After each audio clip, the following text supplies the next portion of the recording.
Um, Quite a bit. I mean, you got a lot of guys that are back, and some of the new pieces that we added since last season, and healthy.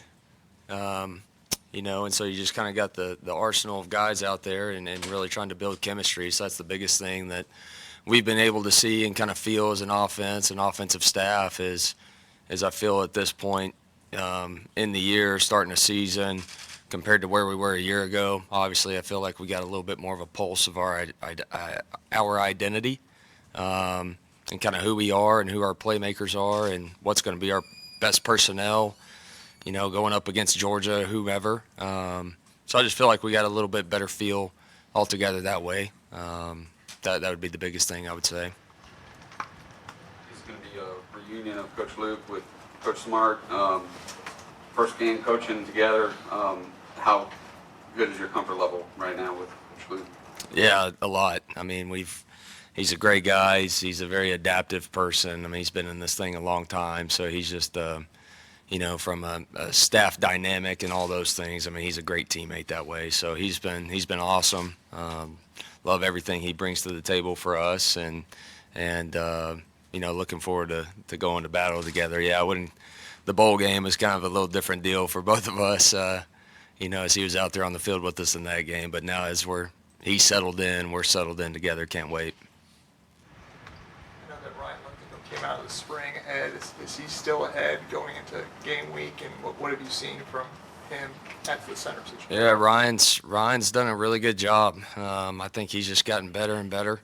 Obviously, with the amount of reps that he's gotten compared to last year, felt like he would take a step, and he has. Like everything we've tried to throw at him, what he's going against every single day in practice, who he's practicing against. You're really able to get a great evaluation on him that way, and ultimately that's made him better and made our offensive line better. So can't wait to see him play.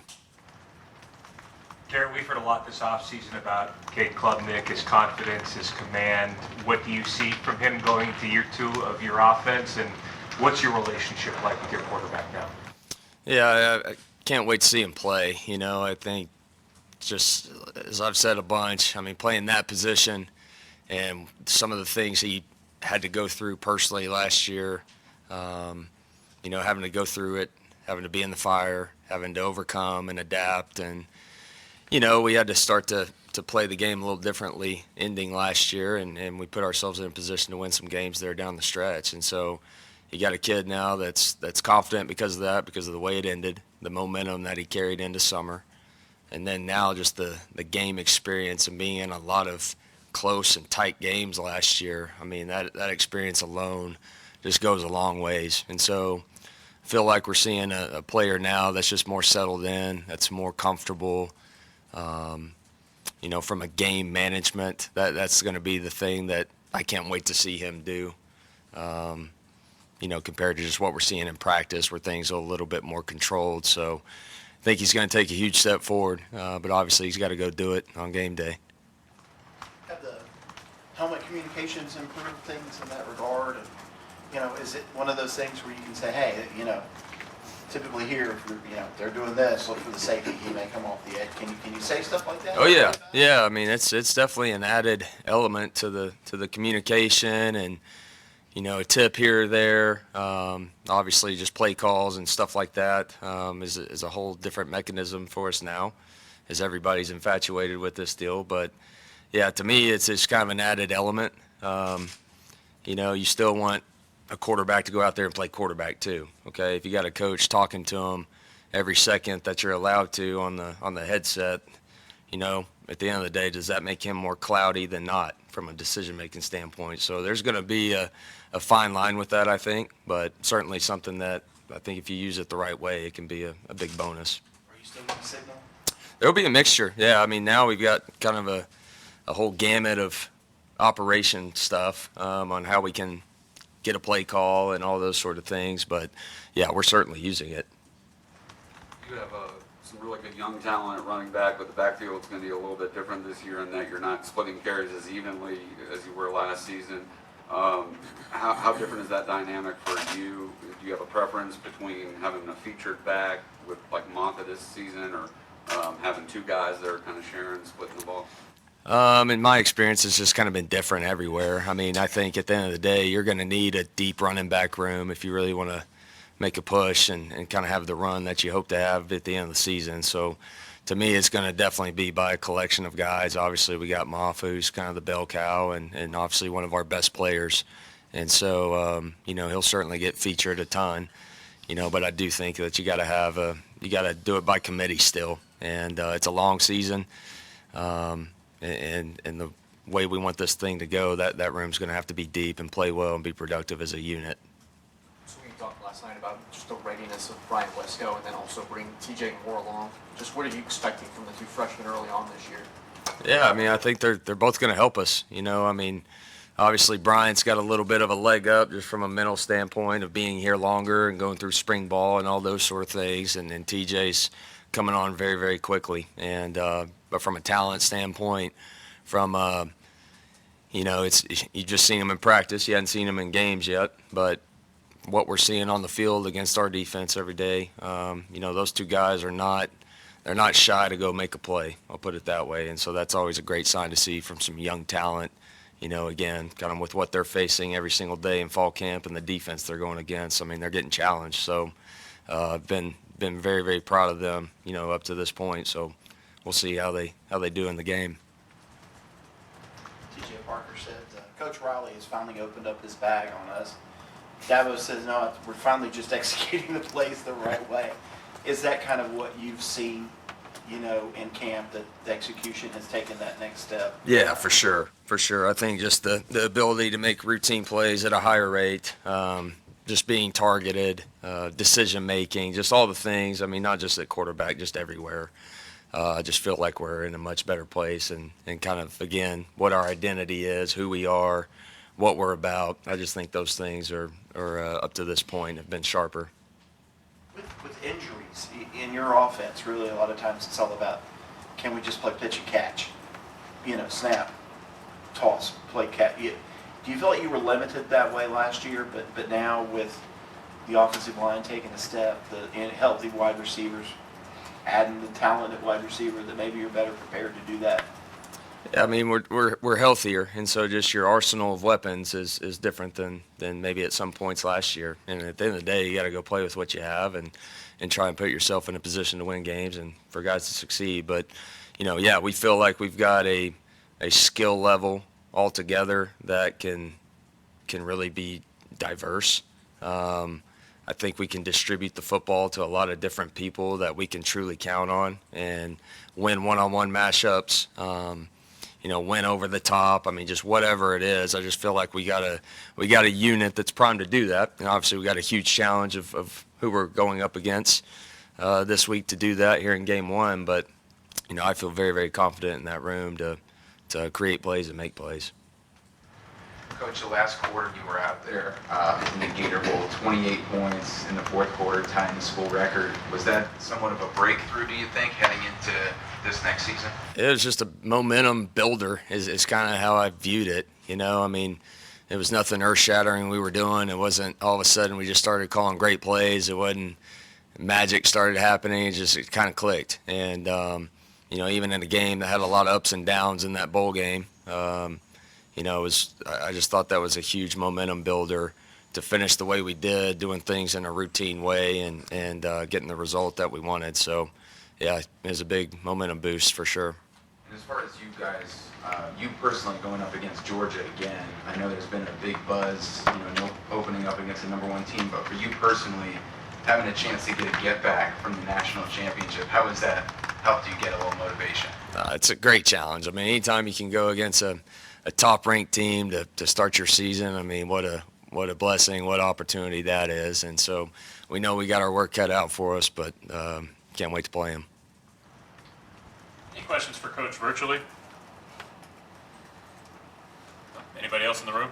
Can you elaborate on what you're seeing out of TJ that's allowing him to sort of come on, like you said? Yeah, just everything kind of slowing down for him, from a talent level, the catching and getting open and just his skill set. And he's got it. There's no question about it. And it's just the detail and the mental part of it that obviously you got to bring some young guys along. And, now that we're truly getting into a normal week, a game plan, you're not installing things every other day like you kind of typically do in fall camp, and things move quickly from an install perspective. Things will start slowing down for him pretty fast.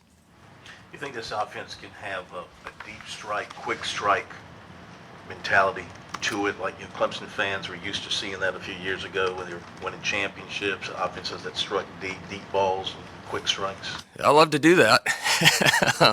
That's what this game's about. If you can be explosive, and then generally you're going to be a very good scoring offense. You're going to be statistically all this stuff at the end of the year, most likely. So explosives are a huge part of it on both sides of the ball, as we all know. But yeah, I feel good about our team and feel like we're going to be able to go attack people. And like I said, kind of have a unit that can do some things underneath, but also have people to go win and some schemes to go over the top. Who do you feel most comfortable with on the offensive line beyond the starters, like 6, 7, 8 right now?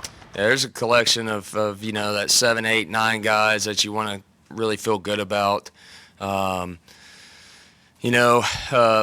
Harris Sewell and Colin Sadler and guys that have played a lot even last year. Trent Howard, Elijah Thurman's a freshman that's really come on, has done a lot of really good things for us, as well as Dietrich Pennington. I do think's improved. And so, like I said, there's kind of that 7, 8, 9 guys right now that I think can go in there and function for us and help us win a ball game.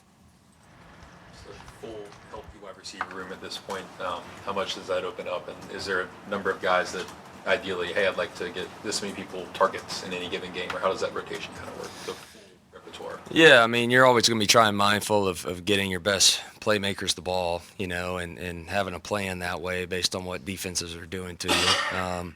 I do think there's the element, though, of balance, and I kind of always have taken this from Leach, but balance isn't always just run pass. It's ball distribution. It's getting him a touch. It's getting him a touch. It's getting the back a touch in the passing game, just whatever it may be. And so when this thing's usually at its best is when you're distributing the football to a lot of people. And obviously, if you feel good about your playmakers everywhere, that's when this thing really goes. Time for a couple more for Coach Riley, if anybody has any. I don't think you want to put Kane out for any unnecessary shots, but how much do you envision the quarterback run game being more incorporated this season?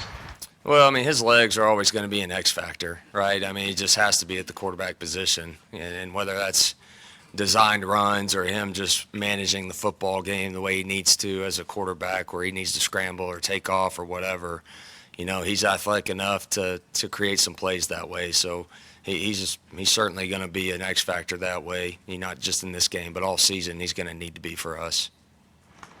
Coach Sweeney mentioned trying to avoid third and long situations against Georgia. I guess for your offense, how do you guys plan to, avoid those situations? Well, you're trying to stay on schedule. That's the easy answer. But the biggest thing probably is just not taking negative plays and minimizing those is probably the biggest thing. You're going to try and take shots. You may hit them, you may not, okay? And all of a sudden you're looking at your 2nd and 10. Well, we got to get back on schedule a little bit. So that's always going to be a big part of any game plan, but certainly when you're going up against them, and they were the number 1 third down defense in the country last year, so that's something they do very well. So we got to try and minimize some of those bad situations for sure. From a coordinator perspective, does not having a formal Georgia depth chart out change anything, if at all, for you? Game ones are always just, what I'm saying, they're, no matter who you play, they're just kind of a crapshoot with some of the personnel and even scheme-wise. Now, Georgia's been really, really good for a long time, and they're going to do what they do, I would assume. But yeah, I don't try and overcomplicate it, especially for a game one. Take one more for Coach Riley, if anybody has one. How much of a problem is Michael Williams, number 13, on the edge? He's a problem. He's long. He's twitchy. I think he's got a really, really good motor. I think they certainly got several guys up front that are really good players. I think number 11 has a ton of juice, and I'm sure he's going to be a bigger role for them this season. And obviously very, very deep at the linebacking position, and got some key guys on the back end, headlining by number 24. Really, really good player, very instinctive, So it'll be a fun matchup. So yeah, they got some dudes over there for sure. All right. Appreciate it, Coach. All right. Marcus,